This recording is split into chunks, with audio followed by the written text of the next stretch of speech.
Chapter 16, The Ancient World. Learning objectives.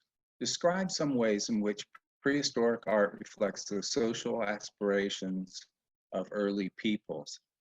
Discuss the relationship between the gods and the people in Mesopotamian art. Account for the stability of Egyptian art and culture. Describe the growing technological sophistication of the river valley societies of India and China. Explain the large size of so many artworks and cultural sites in the Americas. Differentiate between Minoan, Mycenaean culture and describe how the Greek polis and its art differ from its Aegean predecessors. Discuss how the art and architecture of Rome suggests the empire's power. The first work we're going to look at is the Chauvet Cave. This cave is a Paleolithic site. Paleo meaning old or ancient. Lithic means stone. So this is the Old Stone Age. In this Chauvet Cave from southern France, 3 explorers wandered into this cave and went into a big opening chamber and discovered these beautiful drawings on the wall. These cave drawings represent a perspectile drawing where we see 2-dimensional images on this cave wall look like they're drawn in 3-dimensional reality. The horses, one in front of the other, so the horses are overlapping. They look like they're in movement, animals meandering around. It's like the cave wall became the ideal ground or canvas for the drawings. Archaeologists believe that these underground cave systems represented a place of ritual significance. There were religious activities going on in these caves. They may have acted as a death place or entering into the earth, or it could represent a birthplace, like a womb, a Mother Earth womb. So we have this religious ritual activity going on, potentially death and rebirth symbolism in this cave. Some archaeologists believe that these cave drawings represented a sort of a lunar calendar that depicted the seasonal migrations of herds and animals in that time period. Small carved figures of people and animals were accomplished in an abstract style, such as the Woman of Willendorf. These figurines may have served the purpose as guardians, or they could have been symbols of fertility and good luck. Around 8000 BCE, humans began to domesticate animals and cultivate agricultural products, and crafts flourished. This is a woman that is called Venus of Willendorf, although there's no connection to Venus in this figure. This was a found rock. The navel was uncarved, so the artist that picked this stone up looked at it and thought that, wow, probably imagined the figure in that. We see an emphasis on the hips and breasts, not so much in the way of individual representation of features, originally painted with a red ochre that represented the menses. So all these features kind of roll together into an object of great fertility. Cultures in that time period would look upon fertility and bringing in that new generation of life into their community as a way of extending their society towards common good. This is another Venus figurine from 23,000 BCE. This is called the Venus of La Salle. And we see, again, with emphasis on very wide hips and large breasts, these figures were during a time of ice ages. This body fat could be recognized as something that enabled people of that time period to survive with insulation of more body fat. One hand on the belly, the place of the womb, and the other hand on a horn. The horn was a representation of the crescent moon. One of the first counting measures with notches carved into the horn. Some believe that this woman is recognizing the cycles of Hermenses with that of the lunar cycles of the moon. The earliest art, Neolithic cultures along the Yellow River in China produced pottery with decoration. Some motifs include hands and eye-like forms. In this time period of the Neolithic Stone Age, Neo being the new, lithic stone, the new Stone Age, we see that communities are starting to gather together and they're building homes out of wood and stone. Their society has shifted more towards a stationary agricultural development.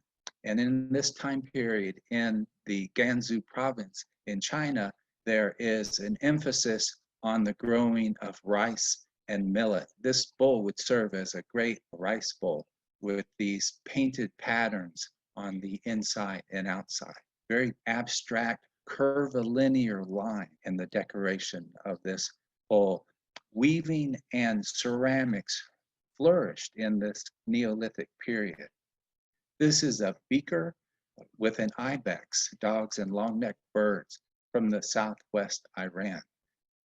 In this pattern and design, the ibex is central to its decoration. The ibex was associated with the hunt and possibly represented a symbol of plenty, a very abstract design of the ibex with a beautiful arch in a negative space between the legs.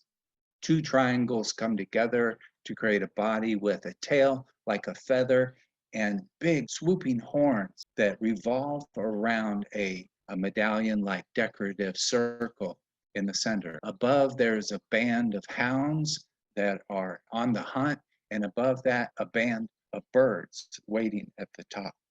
In Northern Europe, megaliths or cromlechs are monumental stone architecture. They were constructed without the use of mortar.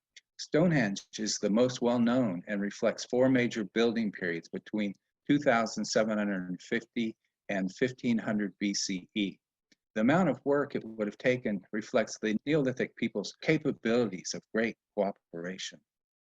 Post and lintel design without the use of mortar. Archaeologists have done underground surveys where they've discovered 15 additional monuments underground, as well as very large pits in the ground. These ritual activity centers designate the Neolithic's ability to work together to haul stone, to quarry the stone, move it, and construct this Stonehenge. I wanted to show you a post and lintel design. This is from an early temple, a citadel on top of the city, and this doorway with a post and lintel construction. So the Stonehenge, it represents the early building techniques of post and lintel. Mesopotamian cultures. Irrigation techniques developed between 4000 and 3000 BC allowed people along the Tigris and Euphrates rivers to produce more agriculture and experience population growth. We're going to look at the Sumerians and the lower part, where we call Iraq. The Euphrates River, where Baghdad is. If we follow down the Euphrates River, we see the ancient city of Babylon. Above that, we're going to look at Tel Asmar. In summer, they constructed these giant pyramids. They were stepped or laddered pyramids, and they were called ziggurats. These were the places of worship, and only the priests, the sacred priests, were allowed into these ziggurats, these temples. They believed at the time that the ziggurat was the union of heaven and earth. And so you would walk up these large staircases, and it's though you are entering into this nether world between heaven and earth. The priests would often bring a little worshiper, a little artifact that declares their worship. These little figurines from Tel Asmar, Iraq, they had wide eyes, and these giant eyes represented their reverence and awe for the gods. These eyes would normally be inlaid with a blue stone, lapis lazuli. The women wore robes and the men wore skirts. You can see the men had the beards, and their hands were often out in front of them as though they were either giving an offering or their hands were clasped in prayer. The Law Code of Hammurabi is an upright stone slab carved with 282 articles of decisions and decrees. So we're going to look at, this is known as the Stele of Hammurabi. And Hammurabi was the great king of Babylon. And he is seen receiving the laws or the blessing from the solar god Shemesh. An example of hierarchical scaling, Shemesh is bigger than Hammurabi, and that hierarchical scaling represented not only the size difference between Shemesh and Hammurabi, but Hammurabi and his people. The lower part of the stele that's carved in basalt has the laws or the codes of Hammurabi. He was known for his sense of justice, and his laws were adopted and repeated for 1,000 years. I posted one of his laws here. If one breaks a man's bone, they shall break his bone. If one destroys the eye of a free man or breaks the bone of a free man, he shall pay 1 gold mina. If one destroys the eye of a man's slave or breaks a bone, a man's slave, he shall pay 1/2 his price. You might recognize this. This is very similar to an eye for an eye and a tooth for a tooth, that kind of law system. Well, the Babylon and Hammurabi fell from the invaders, the Hittites, and it was only the Assyrians were left standing in that time period. So the Assyrians were a very stable civilization. They had a ruler, Assur-nasir-pal, who was a great king, and he developed this city with this giant fence around it. It was a 5-mile long fence around the city, and it was 140 something feet thick and 42 feet high. It was a giant wall. On the outside of it, there were these carvings. They represented the great physical and military strength of King Nasrapal. They represent sequences of different events happening simultaneously. So you have the lions being released from the gates, and some of the soldiers are banging their shields together. They're herding the lions towards the king in his chariot, then shooting the lions in this lion hunt. The Egyptian civilization, the cycle of flood and sun surrounding the Nile made the stability of the Egyptian culture. Egyptians wished to find a home for the Ka, the soul of a person that survives after the death. Servant figures, mummifications, coffins, and even pyramids were built for this purpose.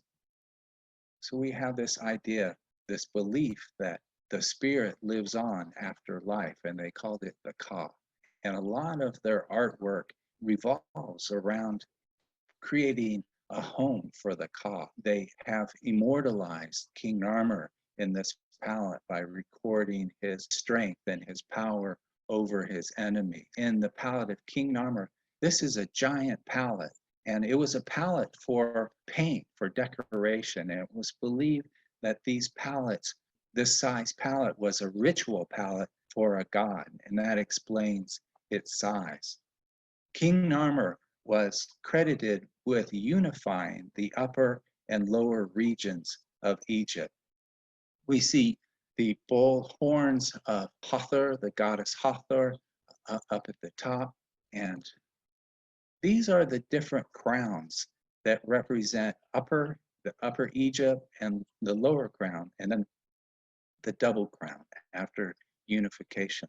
On this backside, we see that King Narmer is wearing the lower kingdom crown. On the front, he was wearing the upper kingdom crown.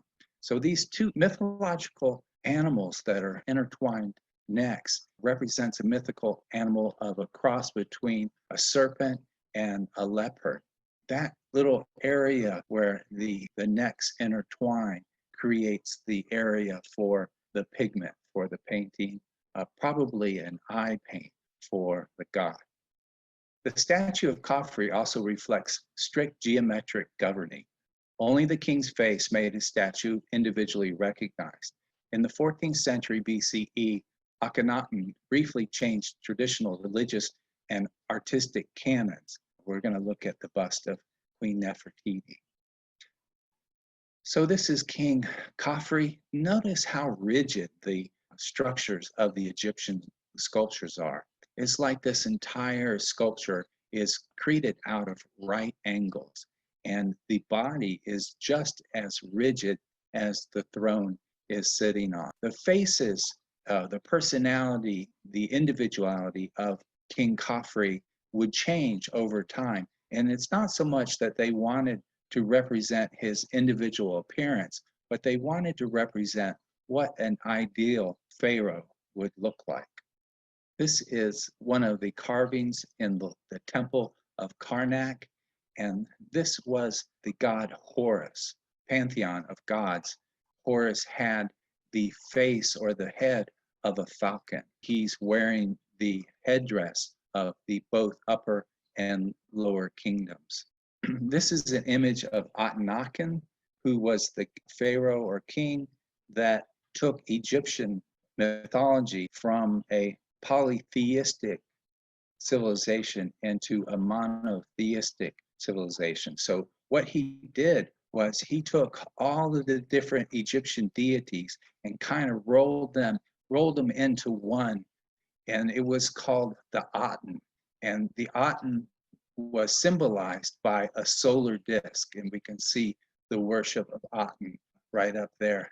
Now, it wasn't long after Akhenaten's death that the Egyptian priests were unhappy with this change in their society, and they wanted to go back to the old way. So it didn't take them long to go back to the ancient polytheism, the worship of many gods. And during Akhenaten's rule, he kind of relaxed this idea of the Ka, and they turned more towards an individual interpretation, this idea of beauty. Nefertiti was known for being the most beautiful woman on the earth, very stylized. Look at how elongated and how delicate that neck is, and very chiseled, delicate features in Nefertiti. And it's also painted very nicely. The river valley societies in India and China. The cities of Harappa and Mohenjo-Daro in the Indus Valley are best preserved from this civilization. Here we see a map of this area. These cities are in between Afghanistan, Pakistan, and India. So we see Harappa, and to the left of it, lower left, we see Mohenjo-Daro. In this city of Mohenjo-Daro, we see a beautiful city that is 5 to 7 mile wide. And it's a beautifully constructed city with roads. We can see that there was a city planner that measured things out, and things were based on a grid system. There was a drainage system in the road where sewage and waste and water could travel down these roads in a drainage system. So this city was very well executed and planned out. Their bricks followed specific size and specific proportion, and they were fired rather than just being sun-baked like other cities. And they had a mortar, a gypsum mortar, that made this public pool bathing area watertight. Their artwork was really very, well, it was childlike in a way, but in a beautiful way. They made little clay figurines, and it's believed that these artists had a matriarchal society, that women played a very prominent role in their religion system. And so we see a clay figurine, possibly of a goddess. In this sculpture, we see this goddess figurine who has the head of an owl or a bird. This idea of therianthropy, where there is a human body with an animal head. This is a kind of a shape-shifting symbolism in their religious practice and artwork. This is a sculpture of a priest king in the Mohenjo-Daro. This Indus Valley represented the beginning of the Hinduist belief system, an earlier form of that. Around 7000 BCE, Neolithic tribal people began to settle along the North China Plain. In the Shang period, manufacture of ritual vessels such as the gong pictured was enabled by sophisticated bronze casting technology. In this time period, they were agricultural people, and their cities were changing towards an urban community center or culture, civilization. During this time period, though, they still had a shamanistic religion. And so their worship and their ritual activities called out or worshiped their ancestors. There was an ancestor belief in their shamanism. And this is a ceremonial ritual vessel. It's a wine vessel, and it is poured in bronze. Now, their bronze in this time period was as sophisticated as any bronze of any time period. Beautiful functionality in their work, and we see a beautiful design. The design of the picture shape echoes this feathered bird, and there is a serpent that is uncoiling, coming out of the wing. Throughout history, many different areas, this idea, a relationship of the bird and the serpent is called the feathered serpent. And it's the juxtaposition of opposites. A serpent, it coils and it moves on the ground. It barely gets off of the ground. And so it represents that which is very low, and the bird can fly to great heights. So you have the union of these two opposites in this symbol. The ritual be this, created in the 4th or 3rd century BCE, could have been an object of shamanic significance. It is said that around this time, such objects symbolized heaven. So yeah, this again is a shamanistic work of art that represented heaven. Jade is a very soft green color. It has embraced the images of the tiger and the dragon, mythological symbol, a circle within a circle within a circle. It shares the same center, the same emptiness. In Taoist philosophy, there's this idea that while a cart is drawn by oxen, it is the center of the wheel that moves the cart, this empty center. A person can build a home, the outer shell, but it's the empty space that we live in. We make a pottery bowl, but it's the empty space in the bowl that we use. So there's this philosophy of emptiness. We empty our bowl before we use it. We clean our bowl before we can use it. So it is a philosophy of emptiness. And in this bead disc, we see the center is empty. The jade represented the eternal in their philosophy. It was a prize stone, the jade. And so much that later on in China, in the Han Dynasty, they were building burial suits for a prince out of little cubes of jade for them to have eternal life in. A nice jade suit there. The complex societies in the Americas. The Olmec people inhabited Mesoamerica as early as 1500 BCE. The Olmec people were named by the Aztec. The Olmec means the people of the rubber trees. They were the ones who discovered rubber. They were known as ball players because they would take the rubber from trees. They would make balls out of it. And they had courts that they played. At Levanto, stone heads guarded the ceremonial platform. And this is an example of the colossal head. These were 9, sometimes 12 feet tall. This one here is 7 feet tall. They were huge basalt rock. And these were mined from quarries very far away up in the Tucson Mountains, and they were moved down the river and then back up river to get to these places like La Venta. La Venta had these giant earthen platforms that built like these little these structures for the king class or the priest class to live on. This head is literally larger than life. It represents the king or the priest who can commune with God. And so all of their religious advice came from this king priest that is represented by these giant heads. If you notice that they have kind of a football helmet on, this is part of that ball court-like athlete figure in their artwork. Now, the Olmecs didn't look anything like the Mayans. This is a work of the Mayan art, and they are in this same area, middle Mexico. The Mayans had very slender, long noses, where the Olmecs had kind of flat noses and big lips. The Mayans here in this Yaxchilin lintel represents the sacred blood of the Queen Mother. And this is a ritual activity of the Queen, and she is pulling a rope with thorns through her mouth, and she is doing a bloodletting.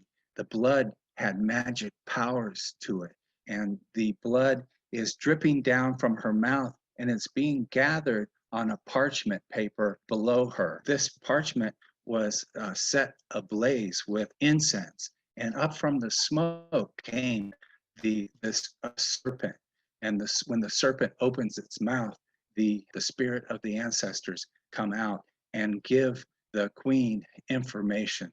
So we see the ancestor with its scepter pointing at the forehead, and she's receiving the information from the ancestors that will help guide her community for better crops, or if there is a lack of rain, or if they're under threat from a warring community.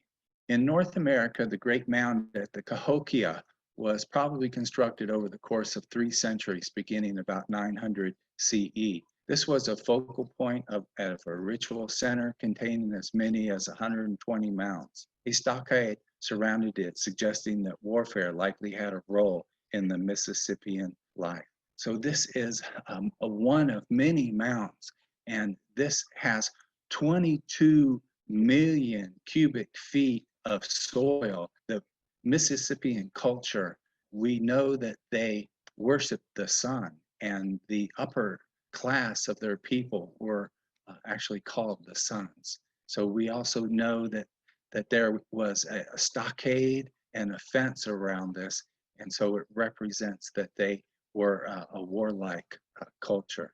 Aegean and Greek civilizations. The latter Greek thought of Bronze Age Aegean cultures as their ancestors. Greeks learned of their past through legends passed down first orally and then in writing. Modern archaeology only confirmed their beliefs. So the two Aegean cultures that the Greeks accepted as their ancestors were the Minoans that lived on the island of Crete, and also the Mycenaeans. They were the beginning of the Greek civilization. The Minoans were named after King Minos, and the bull was a very important symbol to King Minos, and we'll go over that. This is a fresco from the Temple of Gnosis called the Toreador. But this was no bullfight. This was a bull jumping. So we see 3 figures. There's one male figure that is leaping over the bull. As the bull runs towards you, the jumper would pole vault himself or handspring off of the bull's horns and go right over the bull. The 2 light figures are female. They were represented with lighter skin. The legend of King Minos is the story of the Minotaur. Poseidon, the god of the underworld, sent King Minos a beautiful white bull to show his claim his authentic ruler status over his brothers. When King Minos, he was supposed to sacrifice this beautiful white bull, but he couldn't sacrifice the bull, and he put it out in the meadow into the pasture, and so it roamed around out in the pasture. Well, when Poseidon learned of this, it made him angry, and so he sent a curse on King Midas, and that his wife, King Midas's wife, would fall in love with this beautiful white bull. And so King Midas's wife had a child with the white bull. And that was King Midas's penalty from Poseidon for not sacrificing the bull. Midas didn't know what to do with this half bull, half man. It had a bull's head. And so he had Daedalus construct this labyrinth, this kind of garden, and he hid the Minotaur in the center of the labyrinth. And they would have to send sacrifices of young maidens to the Minotaur, seasonal, to appease the half bull, half man. It wasn't until Theseus, the great Greek hero, came and slayed the Minotaur that freed the people of this beast. The identity of the snake goddess or priestess figurine is questionable. We're going to look at, yeah. So when I was going to school, we learned about this Minoan snake goddess, and the time that I was studying it, it was believed to be authentic. But later scholars have been looking at this with a skeptical eye, to say the least. The body is a true Minoan sculpture, but it was broken, and the head and one of the hands in both serpents were restored. And it's believed that this had more to do with the craftsman's imagination than authentic symbolism from that time period. There's no other justification, no other snake goddesses from any other artifacts in that time period. Although they do believe that they were a matriarchal and worshiped the goddess. Sir Arthur Evans was the archaeologist who did most of the excavation of the Minoan sites. He bought this property and he rebuilt the Temple of Gnosis. However, he took a lot of creative liberties, and the people he hired to rebuild this didn't have any archaeological or restoration training. So he took a lot of liberties in the restoration of this temple. Aegean cultures. Minoan culture abruptly ended in 1450 BCE, perhaps falling victim to the warlike Mycenaeans from the mainland. The warrior vase depicts soldiers marching to war, perhaps to meet the Dorian invaders who would destroy Mycenaean society after 1200 BCE. Here we have the Mycenae that are marching to battle. They would be responsible for the fall of the Aegean culture, or Mycenae. Mycenaeans practiced burial of their dead in beehive tombs that were full of gold and silver. The funerary mask of Agamemnon was found to predate the Trojan War by about 300 years. So this is the mask, a gold funerary mask of Agamemnon, and he is the Mycenaean king that is responsible for taking the Greek to war in the Trojan War. So his brother's wife, Helen, fell in love with one of Troy's princes, and it was Paris. She fell in love with him. And so that is what the Trojan War was, where Mycenae, Greece, went to war with Troy. Like our book says, it was later discovered that this funerary mask of Agamemnon predated that war by hundreds of years. Greek civilization. The rise of the polis. The polis is the Greek state. Polis marks a celebration of human strengths and power in Western culture. Interest towards human behavior and the human form increased, and the concept of democracy arose. Values of the Greek city-state were reflected in temples such as the Acropolis in Athens. So Acropolis, the word means on top, and polis is the city-state. So this is, again, like on a citadel, this above the city. And this is a classical Doric column and temple made of pure white marble. And inside of this was an ivory and gold statue of Athena, the goddess of wisdom. This statue was later lost, and this is a replica. There is a state park in Tennessee that has a sculpture like this. The central building of the Acropolis was the Parthenon, dedicated to Athena. A Doric temple composed of marble hosted an enormous statue of the goddess. And we're going to look at a relief of Nike. This is a carving from the Temple of Athena. That this Nike exemplifies the Phidian style with its sense of body weight and modeling. And this Phidian style was in the design of the temple itself. And the Phidian style is represented by kind of a casual naturalness. Look at how the sculpture represents the Nike goddess who is stopping and adjusting her sandal. So she lifts up her leg in a nonchalant kind of casual way. A beautiful realism. It looks like her body is pushing right out of the marble. The drapery is both concealing and revealing her body. It works into deep folds, and then sometimes it's translucent, so we see the flesh of Nike underneath. So that is the Phidian style sculpture. Greek passion for individualism, reason, and accurate observation continued in the reign of King Philip of Macedon.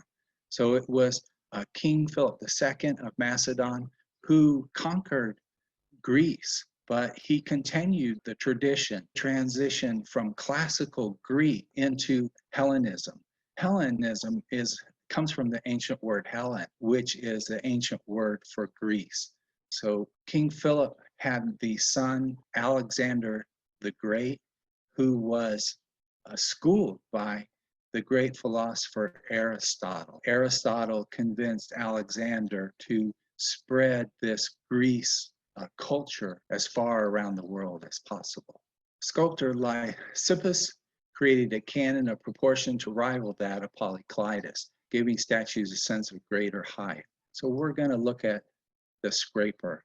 And if you notice this scraper is a Greek athlete, and the proportions have changed. So the head is much smaller, and it looks like the figure is elongated, so it's much taller. And the scraper is an athlete. After an event, they would, instead of bathing or rinsing off, they had a strigil, a scraper, and they would scrape their body, scrape the sweat and oil and dirt off of them. An athlete here that is kind of lost in his own thoughts, perhaps pondering his latest victory in the game. Nike of Samothrace displays an animated and dramatic pose. This is Nike of Samothrace, and the Hellenistic sculpture really what had an infatuation with the beauty of seeing. It's an experience of seeing, experiencing beauty. They have a Nike of Samothrace who has posed on the edge of a warrior's gallery, and she is there with the spray of the mist and the wind moving across her in a very animated pose, revealing her body and her wings wide open there. Very sensuous sculpture. Now, later in Hellenistic sculpture, they believed that it wasn't enough to accurately depict the reality of figures. They wanted their sculptures to also show a great deal of emotion. And there's no other sculpture, Hellenistic sculpture, that does this better than the Laocoon group. This is another story from mythology. Laocoon was a Trojan priest, and these are his two sons. And when he saw the great Trojan horse, he took his staff and he rapped on the side of it and it echoed like it was hollow. And he's the one who said, beware of receiving gifts from the Greek. He realized that this was a Trojan horse. Poseidon had sided with the Greeks, and so Poseidon sent a giant serpent up out of the water and grabbed Laocoon and his two sons and dragged them off into the water and drowned them. But look at the beautiful articulation of muscle and bone and the agony, the drama of this, the emotion of this sculpture, Hellenistic sculpture. The Roman world. Romans imported thousands of Greek artworks and made copies of thousands more. Roman art derives from Etruscan society, which was heavily inspired by the Greeks. The life-size bronze head, as well as other bronze objects, were crafted with superb metalwork and were traded. This is a Roman sculpture, a portrait of a boy. The Romans embraced the Greek, the intellectual. Remember, Greek brought us democracy. Demo being people, ocracy is power. So democracy is people power. And they actually acquired the Greek pantheon of gods. So all the Romans did was change the name. Jupiter was very similar to the Greek Zeus. Venus was Aphrodite. So they changed the name of the Greek gods. They adopted the Greek gods and changed their names. They also imported a lot of sculptures, and they remade a lot of the Greek sculptures, the Romans did. Rome was believed to be founded by the twins Romulus and Remus, shown in a bronze statue.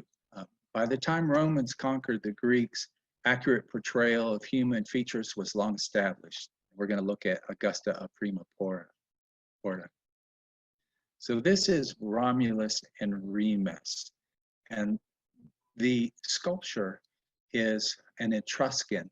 The Etruscan civilization, they were a group of city-states between Rome and Florence in Italy. Very mysterious group of people. They don't know where the Etruscan language came from. The Aegean and the Greek Mycenaeans and the Etruscans, the major influences of Rome.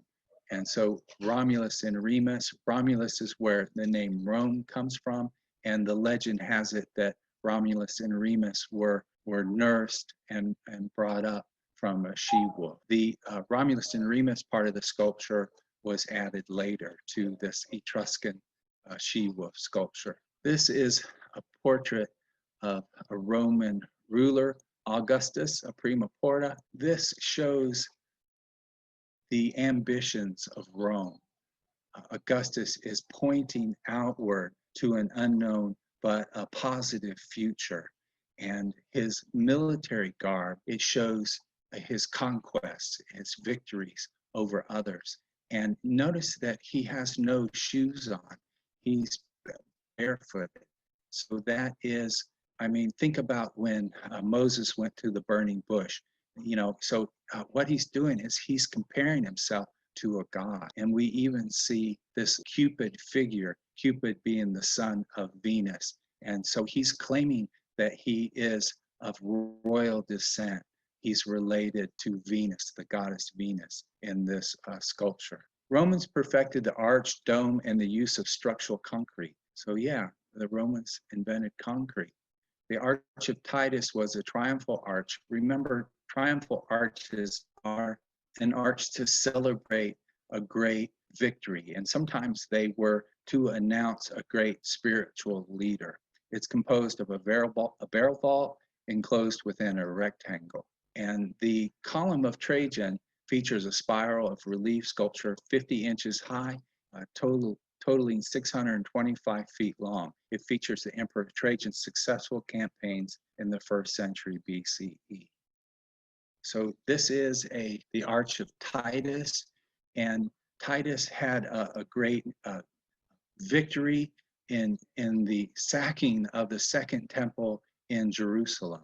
And this Arch of Titus had a sculpture at the top of it. So there were 4 horses drawing a chariot and the driver. That was lost. That sculpture was lost later. And this is the column of Trajan. And so in this, it's kind of like a scroll. It's a spiral that goes upward. And it tells of the civilizing communal good that Rome had over its neighbors.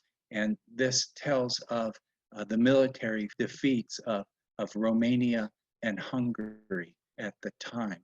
So this kind of represents the storytelling of the greatness of Rome. Some could consider it state propaganda. You know, as it conquers people, it does it for their own good, right? And civilized people. This is a close-up column of Trajan. During the Pax Romana under Augustus' reign, elaborate public works such as the Colosseum and Pantheon were constructed. The eventual division of the Roman Empire under Constantine was marked by the establishment of the new capital in Byzantium. So yeah, part of Rome fell, but part of it moved on into Turkey, into Byzantium, and it was renamed Constantinople. Naturally, Constantine ruled there, Justinian. Now that has been renamed Istanbul. All right, we're gonna call it a day. We'll leave it there. Thank you for listening. I'll see you next time.